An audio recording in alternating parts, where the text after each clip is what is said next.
All right.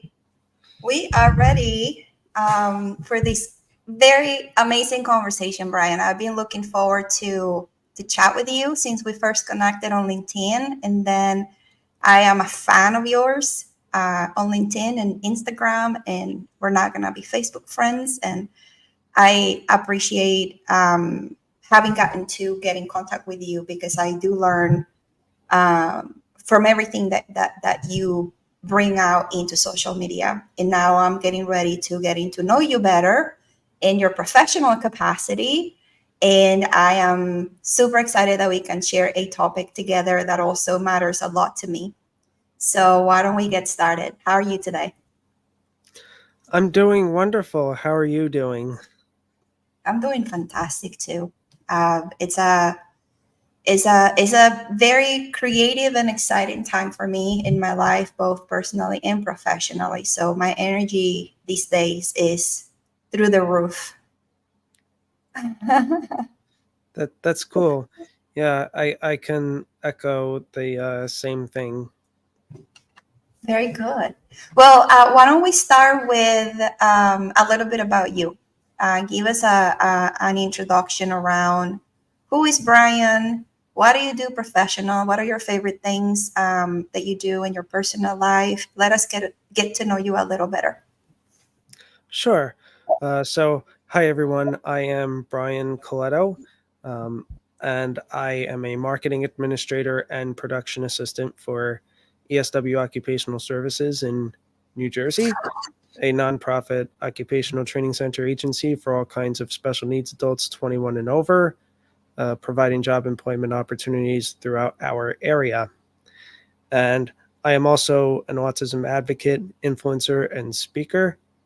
And I do a number of videos about not just my journey on the spectrum, but how it can affect other people as well. A little bit of education, a little bit of entertainment, uh, with different capacities from singing to speaking or just dancing. Um, and um, and I do that through numerous different platforms with where I put my videos. I'm also a board member for a local chamber of commerce. And what I like to do outside of all of that, I like to work out. I like to occasionally go to in person networking events and also take part in the social audio spaces on different platforms, and maybe even sometimes attend something like a street fair or some kind of festival, something to get out of the house and have fun, and have that nice balance between the in person and virtual. Um, so that's a little bit about me.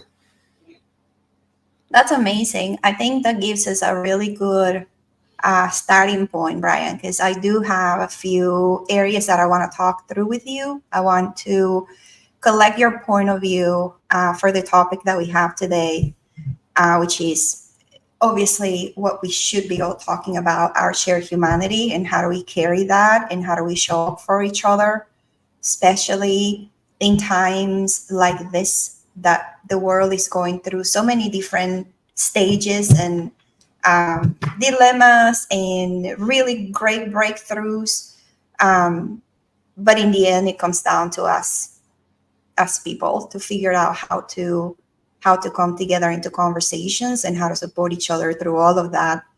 So, given that you are so diverse in your engagements, you are a social media influencer, you have your professional career, you have a very specific niche in which you support people, right, thrive in their uniqueness as well as how they put that out into the world. And you also like to have fun, and right, you have a whole um, exposure that you put yourself through on a day-to-day basis. And I'm assuming that also puts you in contact with different kinds of people, different communities, different perspectives. So let's get your point of view on what does humanity is in every one of us mean to you? What does that say to you?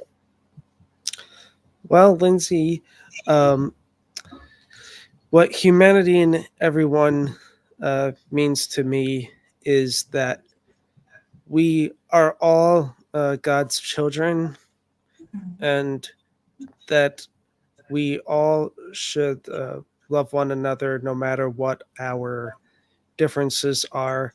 That's not to say that things won't ever be challenging, but that we can get through anything together.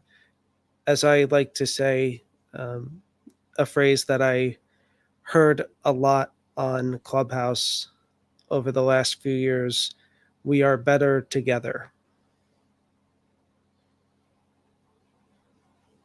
We really are. We really are. Do you have a personal experience in which you saw the impact of being better together really happening in real life? Yes, I would say probably the best example I could give is at my workplace, where I've been working for close to 16 years. And a number of my fellow staff slash colleagues have been there longer than I have. So that's a good example of better together. Although we've sometimes had our disagreements, but we've always enjoyed one mission, which is to help uh, provide employment for special needs adults and help them to feel like they're thriving in the workplace and give their parents and guardians some time of respite throughout the day.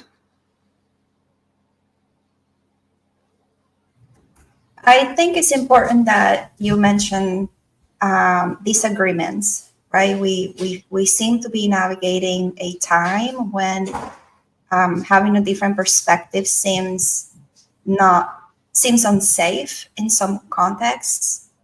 I, as you, value disagreement. I'm very inquisitive, so I always like to know more than the situation with disagreement is more like I just want to know what other people think and how they digest maybe similar experiences than mine and how they come up with conclusions to make meaning, right, of life in general.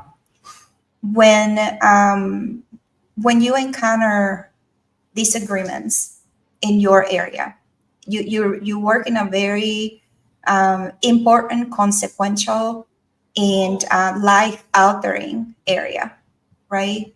Um, how do you manage disagreements? What could be disagreements to begin with when you're so tied to a mission that brings everybody together? Well, disagreements could be over um, coverage in a room, Mhm. because ideally we can't leave uh, our clients or participants by themselves, um, Mhm. because they can't help themselves on everything. So we have to have coverage in the spaces. Sometimes there could also be a disagreement over how to do a job for one of our vendors, um, or whether we need to change how we do something, um, because the vendors that we do work for, they're very precious. And these vendors I'm talking about are manufacturing, because at I mentioned being a production assistant, that is manufacturing, not TV production. So we put our participants in assembly lines, or um, working individually, doing simple things like putting an item in a bag. So that is where sometimes a disagreement could happen is how to do a job or whether we should be doing a specific job or not. Uh, but we seem to always find a way to um, get jobs done when we get them in. That's, I know you're looking at it from the logistics of getting the job done. But from my perspective, just hearing you say that is really profound, because it's not even disagreements of perspectives, it's disagreements looking for unity to accomplish the goal. Am I getting that correct from you? Yeah, yeah, that you're getting that correct. Yeah, I think that's beautiful. And I think, it could be really powerful that we, if we go back to our idea of our shared humanity in a more expanded way, right? That we could practice uh, a way of disagreement that is for looking for common ground, right? So that we can all show up for each other, in the best way possible. Yeah, I mean, there can, we've also had a challenge in the past when it comes to when there's downtime as well Mm-hmm. with uh, what we should be doing with them during downtime. Mm-hmm. So, like, for example, some people may say, well, let's just let them watch TV, while another one will say, let's do an activity with them, like a lesson Mm-hmm. or something. Not saying that we're in any sort of disagreement over that right now, because I think we're in a good time Mm-hmm. with how we are doing things, but it is something that we've wrestled with in the past. Very good. Have you learned from though? I mean, you've been with your team for a long time, right? You also had an opportunity to amalgamate together and almost grow as a family, right? Yes. And I'm assuming a lot of you are friends beyond work as well. With that tenure and that amount of time, you all have to develop in the workplace. Do you have any particular, let's say, lessons learned that you can share with us as to how to foster that sort of sense of shared humanity in the workplace, how to build that kind of community? Well, I will say that I think for me, the way I built community at work was probably more so what I did outside of work. Mm. Now, most of the staff I usually do not see outside of work. I will make Mm. that clear. Um, Okay. we, I will say that way back in the day, in my first few years working there, we had a previous director who really helped me a lot with the personal side of things. Mhm. And this was also during a time when I didn't have as much activity to do outside of work. Mhm. And they they kept saying that I need activities to do outside of work. Why would they say that? Well, because um, this is very deeply personal, but um, Okay. I dealt I dealt with boredom, Okay. and I um, I dealt with some challenges um, Mhm. in my thinkings, put it that Mhm. way, as I Mhm. do not want to trigger people. Um, Mhm. and because also I'm past that and am in a I've experienced more of life since then. Yeah. So that's why I would say that. Mhm. And a lot of why I was able to start building community outside of work was because I eventually made just a few connections that helped me directly or indirectly with uh, finding other groups to go to. Mhm.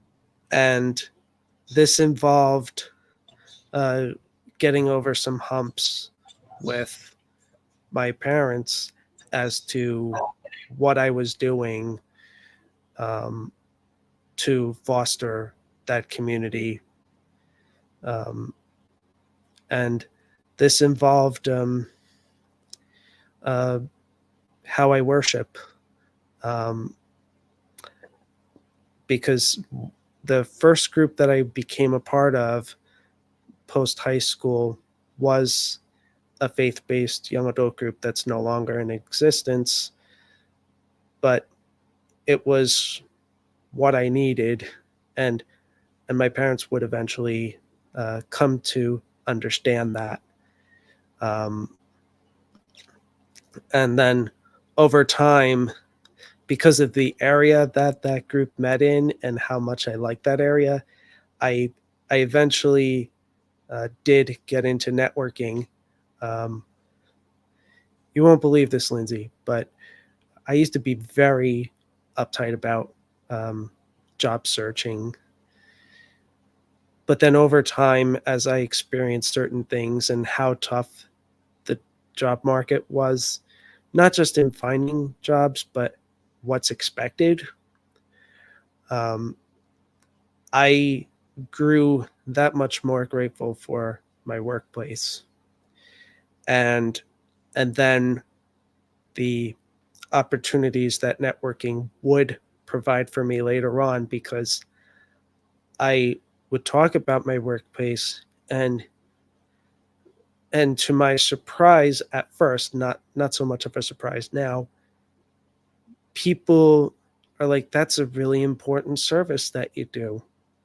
So, it's no longer about the fact that it's a nonprofit, but that we're doing good service for people. Um, and these are certain things that you can't necessarily get uh, working in corporate. So um, I'm kind of rambling here, but I think you understand where I'm coming from on this. Am I correct? You are, and you're not rambling, and everything that you're saying is so beautiful. And I do want to apologize because I feel like I crossed a personal boundary that we hadn't negotiated. And in a way, I also am grateful that you were willing to expand on your experience and your story. Um, it's really validating to sit here quiet and listening to you. So I think there is a meaning to the word empathy that hasn't been fully embraced in the world. I think we have commoditized the idea of empathy, and listening to you talk with the degree of empathy that you are sharing your story, and really walking through the different experiences and the different sentiments that those experiences have brought to you really deepens the connection back to what it means to be empathetic to one another. And I want to thank you for that. Yeah. Thank you, Lindsay. Um, and I'm an open book. I mean, people that follow me on Instagram, they know that I sometimes go on rants and stuff in my stories. Me too, man. We're not So together, the ranting team together. and um, and it's my space to uh, Yeah. be extremely personal to a degree. Um, Not that I can't be on other platforms, but um, in certain platforms, I have to keep a lid for certain reasons. But um, but I mean, people know that I'm an open book. Um, it's it's why my parents usually don't argue with me about what I'm saying on these different platforms because they know that I speak a lot to people all over the world, and they I know love that that. it's healing for me. So Tell me your perspective. Let's continue down this path. What do you think is the role that empathy plays in understanding and embracing our common humanity?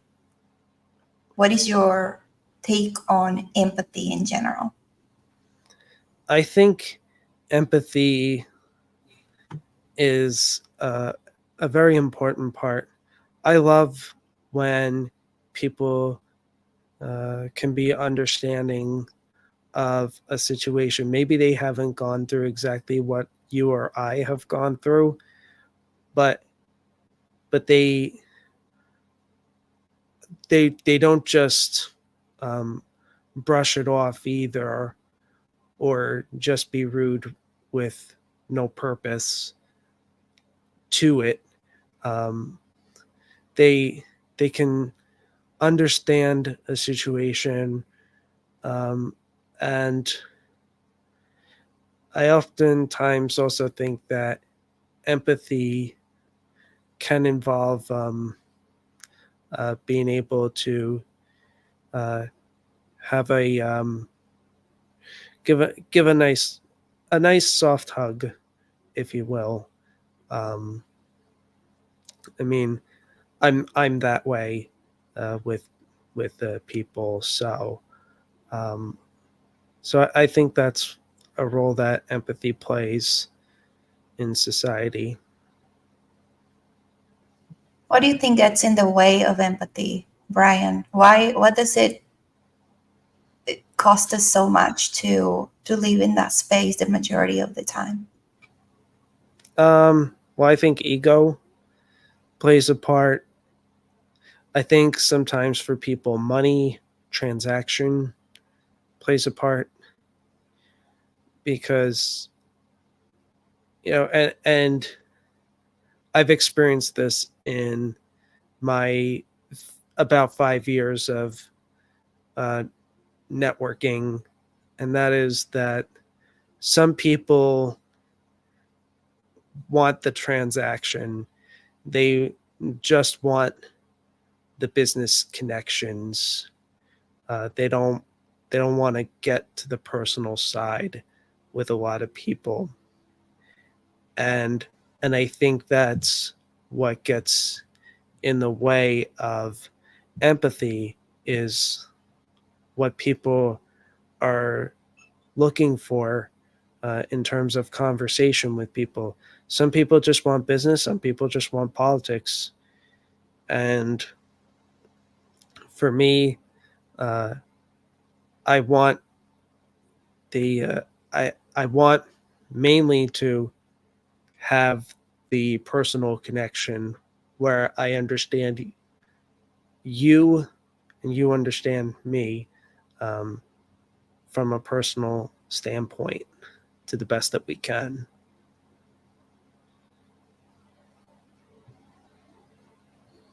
How does that translate into leadership, right? Because now we're kind of cross sectionally talking about what has been an attributed quality to people in leadership roles.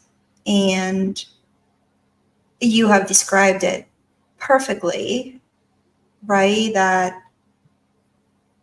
ego and transactions and um, maybe a little bit of self-interest, right, gets in the way of being able to show up for others, which in the end is the pure act of leadership, being able to give a soft hug to your team and carry it with you to where we need to go.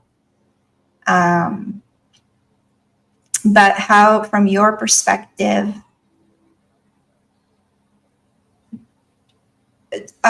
where are we failing from a leadership standpoint when it comes to bringing humanity together in the workplace? Well,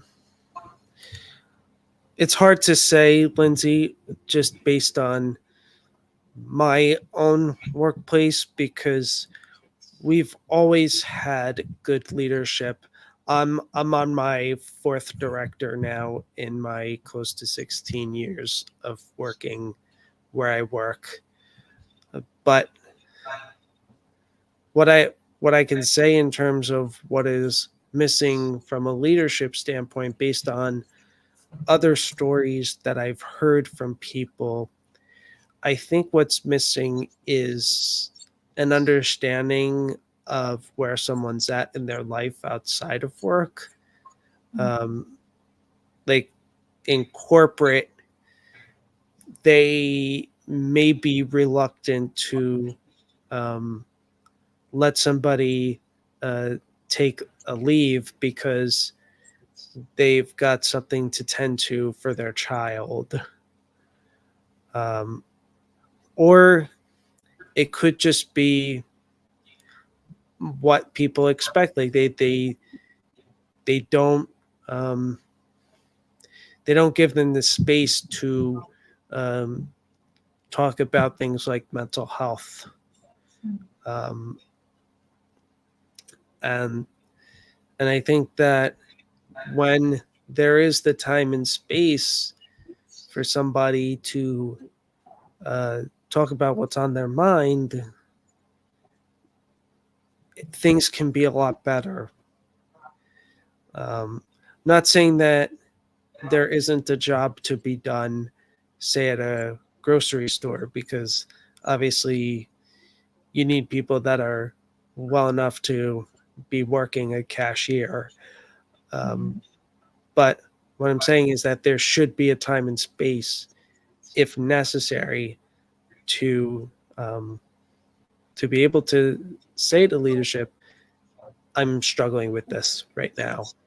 Um, Whatever it is, maybe they feel stuck in their position. Maybe it's something going on at home. Um, Anything. So I hope that makes sense.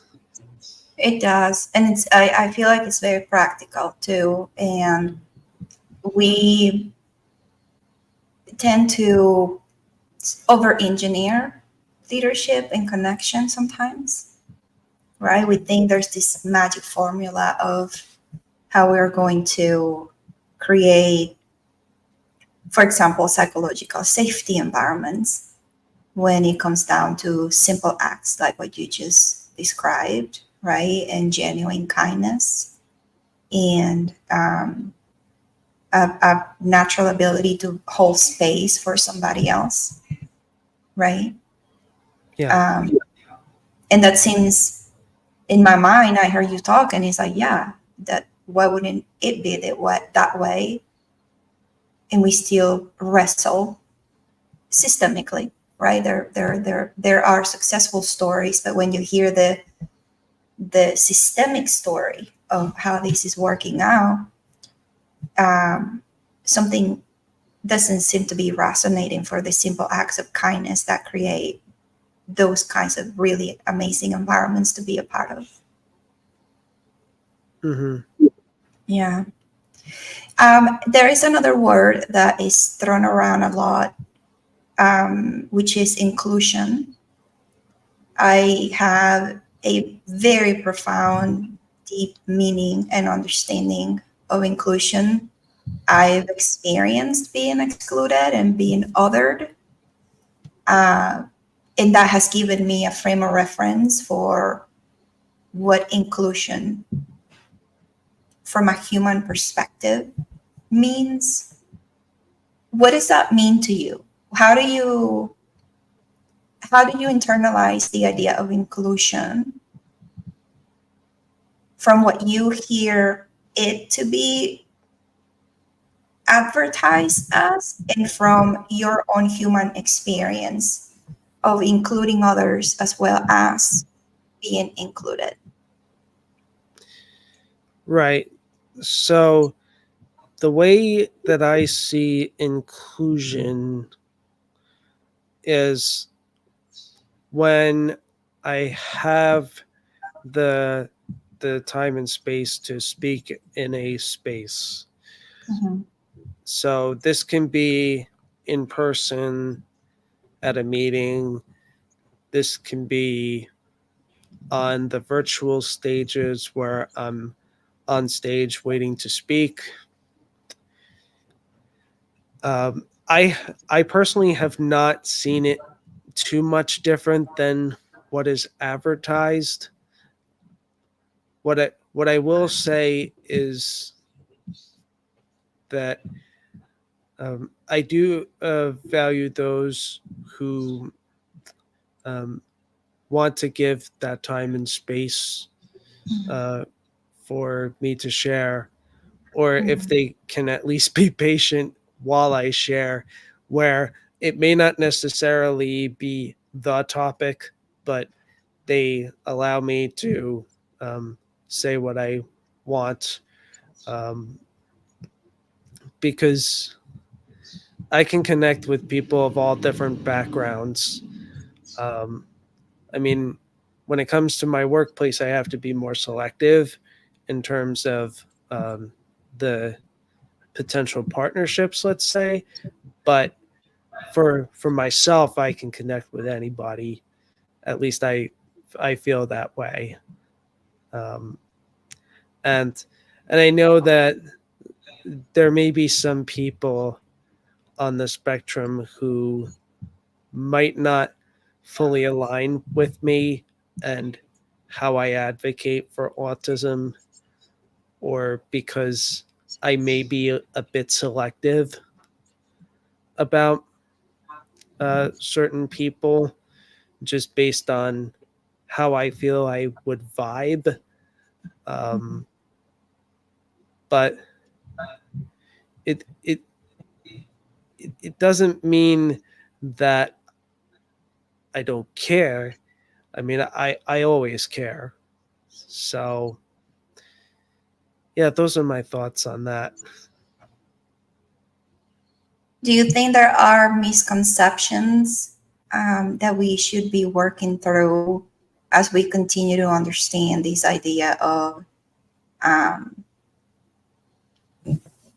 you know, share, right? What brings us together in the form of inclusion? Are we misunderstanding anything from that, Brian, that you can think of?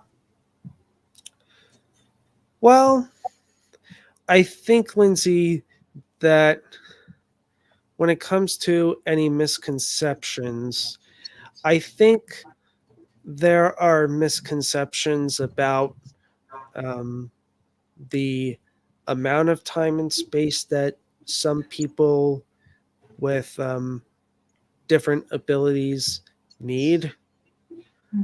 Um, and this stems a little bit from a recent experience that I had, um, where it's more tailored to those who are not gonna say much or are um, l- lower functioning, whereas it wasn't so tailored for high functioning different abilities like myself. Mhm. Um, and that's no disrespect. I understand that places have to have their target of who they serve.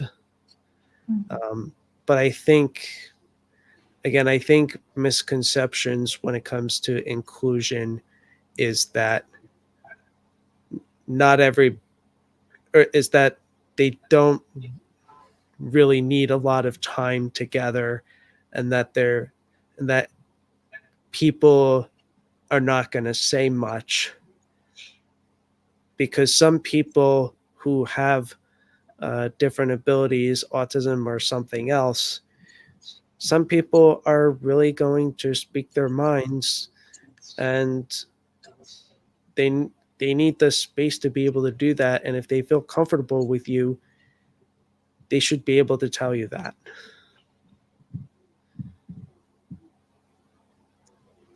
What do you think? We create barriers for that. I let me explain my thought. There, the I I am a huge proponent of people need to be able to express what they feel. I practice it in my house too. I have a my son is 19 and he's a boy, and he grew up practicing a sport that told him for 10 or 11 years that he couldn't cry because crying was for weak people and it was for babies. And it created a perception in him, or started to create a perception in him, that he was broken and weak and defective and that he couldn't be a part of the team because of his emotional, um, the way he processed things, right? And uh, it was a challenge for me as a mom, and for me as someone who is naturally very empathetic, because I, as you, believe that we should be able to express ourselves, right? There is a maturity level of that we grow with, right? That we learn to self-regulate, and that we learn to process, and that we learn certain ways to model, right, in our interactions. But is not to repress, is to enable our ability to connect even deeper, so that we can I hit my elbow, that we can move through the challenges. Like if we are not able to process together certain circumstances, we cannot move to the next level of maturity.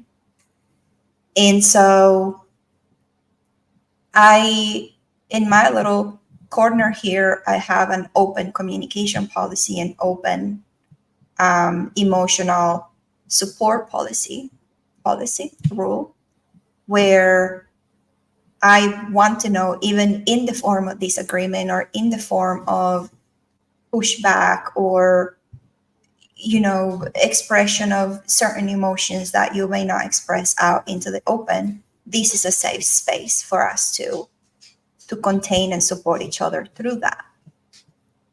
um, but I see how that may become a challenge, right, in a place like the workplace, for example.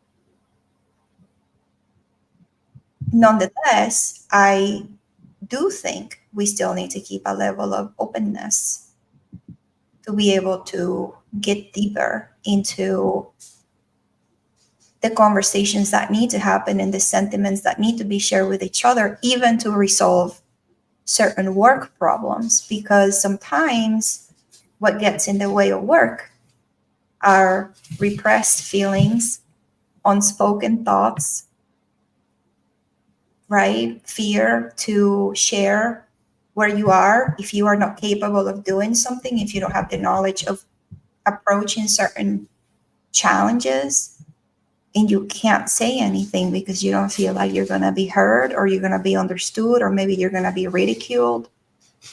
Um, and I don't know why we would consider that type of openness inadequate in the workplace. What do you think? Yeah. Um, Well, I I didn't play sports as a kid. Mhm. Um, I was often made fun of, uh, especially before high school. Um, so I don't have that experience of sports. Um, what I will say though is that I was sort of brought up on that belief of crying beam for babies as well. Um, unless, of course, it was a funeral, let's say. Um, Mhm. I I will say though that um, a lot of times these days, um, I usually do it out of sight uh, from my parents.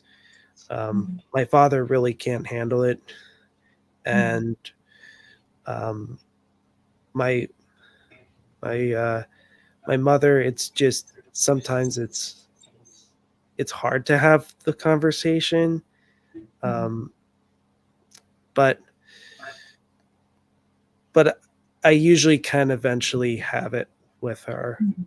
Mhm. Um, so, but I have um, I have gotten uh, a little bit tearful at times at work, Mhm. um, and through social audio as well, um, depending on what I'm dealing with in that moment.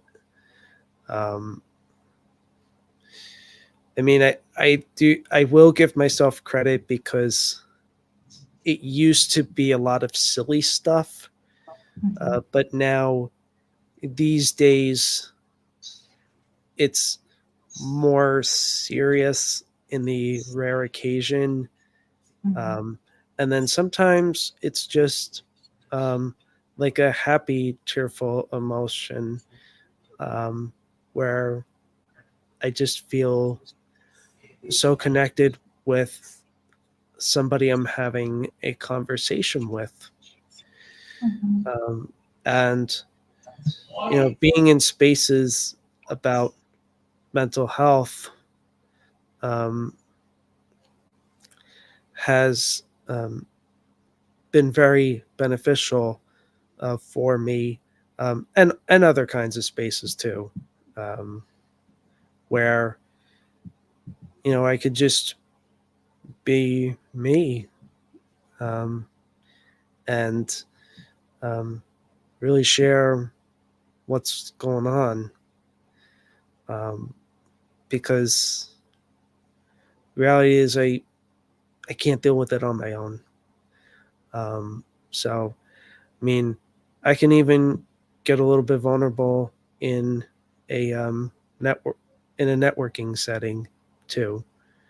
So, I mean, I know how to laugh and have fun also, but um, you know, I think that um, being able to wear my heart out on my sleeve is uh, is a beautiful thing. I used to feel like that was a weakness, but it's not at this point. It's uh, it's just how I deal with life.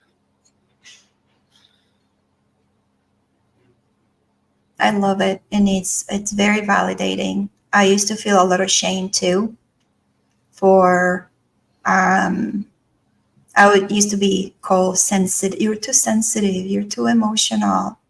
You think about things too deep. And for a long time, I thought that was a weakness too. And it's really liberating to get to that place where you're like, this is actually a good thing. This is what allows me um, to see the beauty in other people too. Hmm. What do you talked about that you have your good laugh and your good moments? Let's talk about that part. Yeah. Um, what did you think is a practical way or a good way to celebrate and have fun and connect with others, um, to continue to discover, right, what connects us as humans.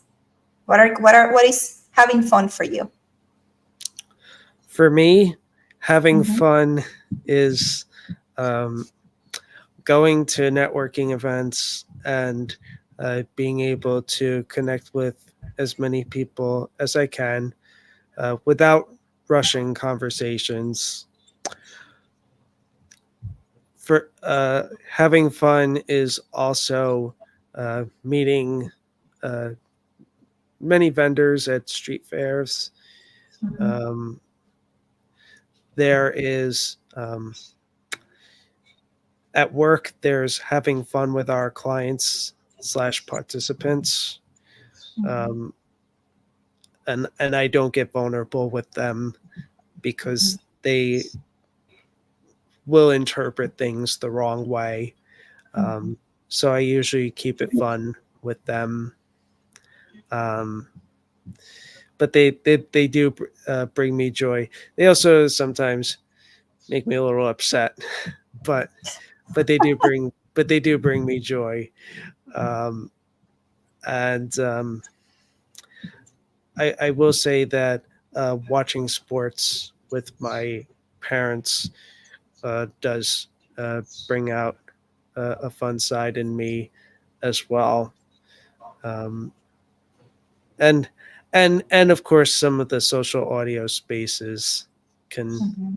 bring out a few laughs as well, although you're unlikely to see me in a strictly comedy space, because I can only connect with comedy for so long.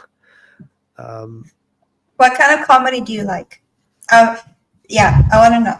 What is your? Do you like stand up comedy? Is that where you go for? uh, Not really. I don't really go Okay. for stand-up comedy. Just like a few jokes here and there, and then usually I'm like done. I'm going to. We have a comment here that I want to bring up because it aligns with all of what you're saying, and this is what you are inspiring our audience. And my friend Paul is another amazing human being. If you aren't connected to Paul, you both need to. He does a lot of audio events on LinkedIn, and he talks about a lot of deep topics that we really need to be talking about. He says vulnerability isn't a weakness, it's a superpower. Probably the most underrated piece that isn't talked about enough in in building relationships and connecting with people on a human level. Yes. Um, yeah, I align with Paul's statement, and yeah, I've been in a number of spaces with Paul. Um, we Great, have cool. we haven't, although I think now could be the time for one of us to pull the trigger and decide to connect um, in our network. Yeah, So I think you'll have a blast. He has a lot of great insights too. I want to say thank you to Edlena, who was here with us. And I want to say thank you to our mutual friend through whom we met, Melissa Cohen, who was also here with us. So we have, it's great that, and it's also magical in a way that, we come into this platform having no clue of our existence from ever before. And there's a billion plus, right, people on this platform. And so randomly we get to find each other. And it's so amazing how we just ingrain. It's like, it's like cellular in a way that we get to see each other and recognize each other in a platform so as big as LinkedIn. And I love that. yeah, I love that too. Um, yeah, it's amazing how um, over 7 years on LinkedIn, um, and now I'm really thriving on the platform. Before COVID, I think I had done one post on LinkedIn, and then I slowly but surely increased it a little bit as my networking uh, as my network was really growing.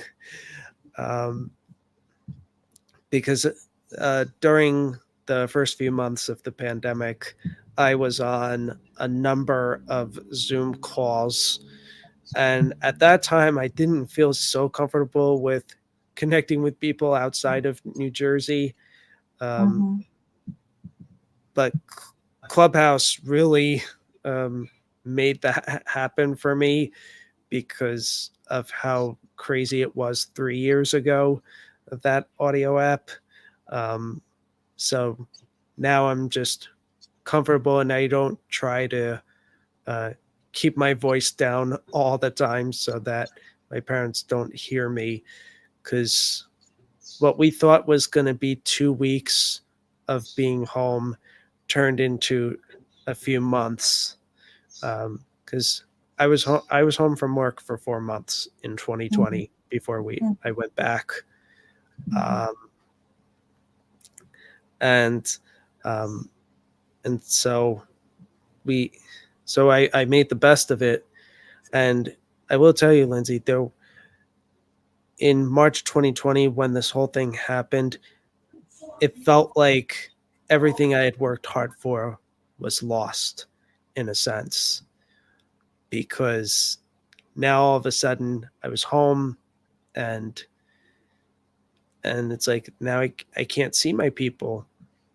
and and then um, my Rotary Club was able to get on Zoom immediately, and then my local chamber of commerce's um, some of them got on Zoom immediately also. And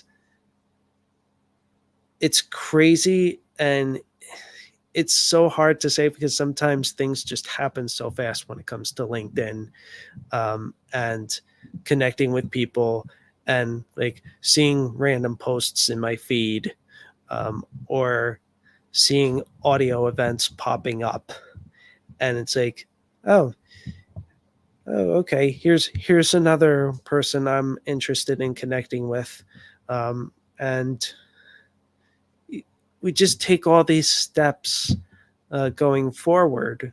Um, Now, I may not be as massive as some other people, but you know, I think that I'm happy where I'm at, and I'm glad that I'm able to gradually handle more when it comes to these things. And it's because of the networking that my workplace has grown. I got the recent opportunity to be on a board of directors for a local chamber. Um, so clearly, having my network span the whole world has been very beneficial for me, which is in a strange way has helped my workplace, but of course it has also helped me with amplifying my message to help pave the way for myself and others who have autism. So we're gonna use that as a segue to wrap up. We're almost getting close to the hour, but I want to ask you one last question from that experience that you just walked us through.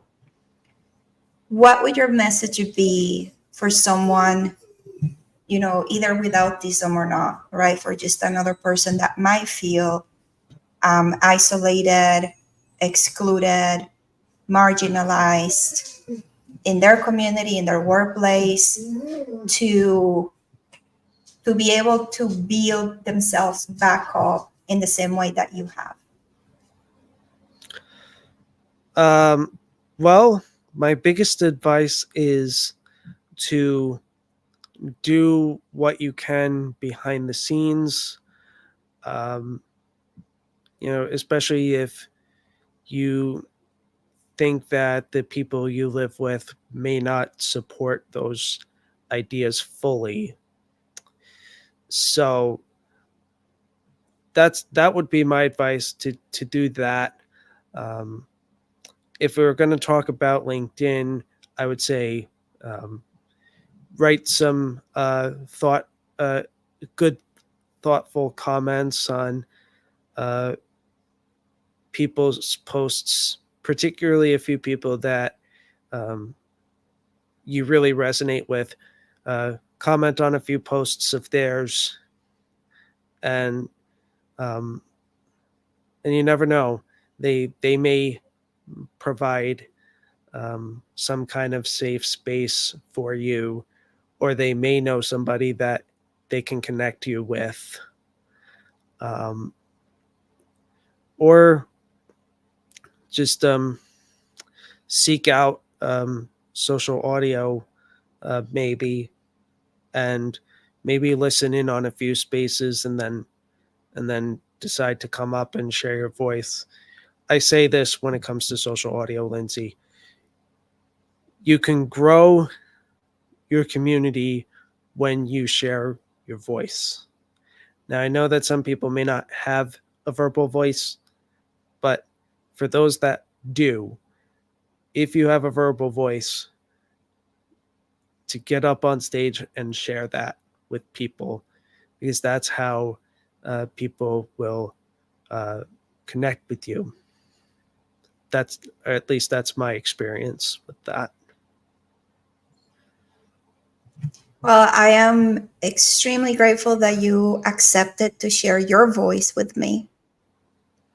Um, People don't know this, but there was no plan around this. It was very organic, and I love it that it happened that way. And I'm living with with a lot of inspiration from you, and I'm glad that I know you better than an hour ago. And I feel very, very honored that you have given me this opportunity to go into your space to hear your story and to hear what you've learned and your perspective. And I will carry that with me from here on. Yeah, and I echo similar things. It was great to learn about you, um, your living space, uh, your son, where Venezuela, um, because this is what humanity is about: is learning each other and growing with one another, um, where you build those connections, where anytime there's some kind of shift in what spaces we participate in, the people that we connect with on a deep level will always find us. Um, and that's that's really what I strive for. Um, and it's it's very meaningful, very meaningful. Yeah, it is. We're going to end up in that note because I don't have anything more beautiful to say. That's amazing. Thank you so much, Brian. And thanks to everybody who tuned in, and sending also a great message for anybody who listens the recording. And if you have any other comments or questions, just put them in the chat and we'll get back to it after we close this one session. So we'll see you again next time. Thank you, Brian.